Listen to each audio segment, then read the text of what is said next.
लोकसभा चुनाव 2024 सर पर आ चुका है। चुनाव की घोषणा की तिथि कब बता दी जाए, जिम्मेदार विभाग से, निर्वाचन आयोग से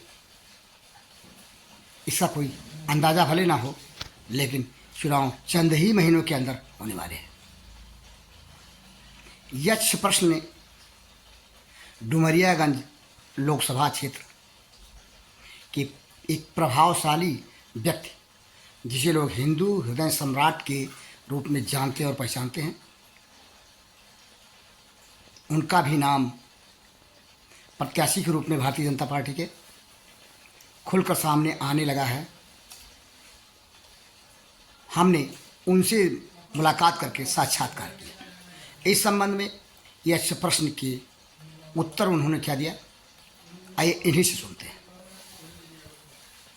हिंदू युवा वाहिनी के प्रभारी के रूप में जाने जाने वाली शख्सियत राघवेंद्र प्रताप सिंह अपने काम से नामित हुए, चर्चित हुए। जहां पर लोकसभा चुनाव सर पर है, चुनाव से संबंधित इनसे जानते हैं। ये प्रभारी जी, ये बताइए कि भारतीय जनता पार्टी में टिकट को लेकर के इस समय एक अनार अनेक बीमार दिखाई दे रहे हैं, यानी टिकट के लिए बीमार दिखाई दे रहे हैं टिकट के चहेते। उसमें से एक आपका भी नाम आ रहा है। इस संबंध में आपको क्या कहना है? पार्टी का जो निर्णय होगा हम लोगों को मान्य होगा। पार्टी जैसा निर्देशित करेगी हम लोग वैसा करेंगे। कहीं ना कहीं तो कुछ ना कुछ इशारा तो होगा ही। आप जैसा एक अनुशासित व्यक्ति जो कि पार्टी के लिए समर्पित है, और नाम सुना जा रहा है, पोस्टर भी देखे जा रहे हैं, तो क्या माना जाए, कहीं ना कहीं से आपको बल तो मिला होगा आगे बढ़ने के लिए चुनाव को लेकर के, लोकसभा के? देखिए, हम पार्टी के विधायक थे, राजनीतिक कार्यकर्ता हैं, तो स्वाभाविक महत्वाकांक्षा हर व्यक्ति की होती है और होनी भी चाहिए। मेरी भी महत्वाकांक्षा है, अगर पार्टी ने टिकट दिया तो चुनाव लड़ेंगे, क्योंकि सिद्धार्थनगर की जनता हमारे साथ किस तरह है आप भी जानते हैं। सब कुछ न्यौछावर करके भी सिद्धार्थनगर की जनता हमारे साथ खड़ी है। नाम नहीं लूँगा, एक विधायक जी का कहना है कि वे वर्तमान सांसद जी के साथ पांचों विधानसभाओं में घूम घूम के प्रचार करेंगे। इसे उनकी क्या माना जाए? ऐसे विधायक, जो अनुशासन है उसका उल्लंघन, उसकी अवहेलना। हमारे ख्याल से हमारी पार्टी का कोई विधायक ऐसा नहीं कहा होगा। है तो डुमरियागंज संसदीय क्षेत्र का ही विधायक। भाजपा का कोई विधायक ऐसा कह ही नहीं सकता। यानी इतना अनुशासन है भाजपा में, हाँ, आपको विश्वास है? बिल्कुल है, भाजपा का कोई विधायक ऐसा नहीं कर सकता। आपकी जो शख्सियत है, जो पहचान है विद्रोही तेवर का, आपका तेवर इस तरह से जो दिख रहा है, बड़े ही सज्जन, भोले भाले मानसिकता का, लेकिन विद्रोही तेवर आप कब अपनाते हैं, क्यों अपनाते हैं? ये कोई सोच करके काम थोड़ी न करता कि हमको विद्रोही तेवर अपनाना है।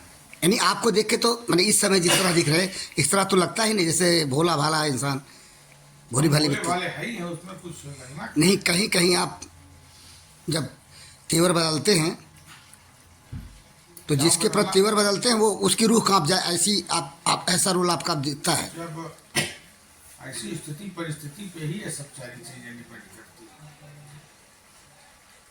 ये माना जाए कि योगी जी के तेवर से आपकी तेवर मिलान करती है उस स्थिति में, जब योगी जी के शिष्य हैं तो तेवर थोड़ा बहुत मिलान करेंगे ही करेंगे। यानी शिष्यत्व का असर है रहना भी चाहिए। रहना भी चाहिए। नेता हम लोगों के मोदी जी हैं और शिष्य हम लोग योगी जी के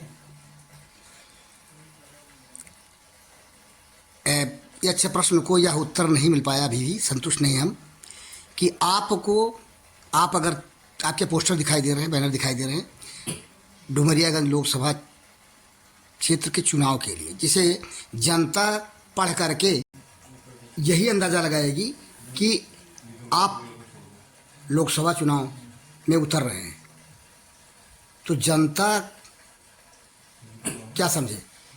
देखिए, पहली चीज तो यह है कि पूरे जिले में मैंने एक भी पोस्टर नहीं लगवाया। मध्य प्रदेश चुनाव में 1 महीना के आसपास था, मेरा जन्मदिन था। यहाँ के हमारे कार्यकर्ता, हमारे शुभचिंतक, पार्टी के पदाधिकारियों ने कई लाख रुपए की होर्डिंग और पोस्टर लगाया। एक भी पोस्टर मेरे तरफ से नहीं लगा था।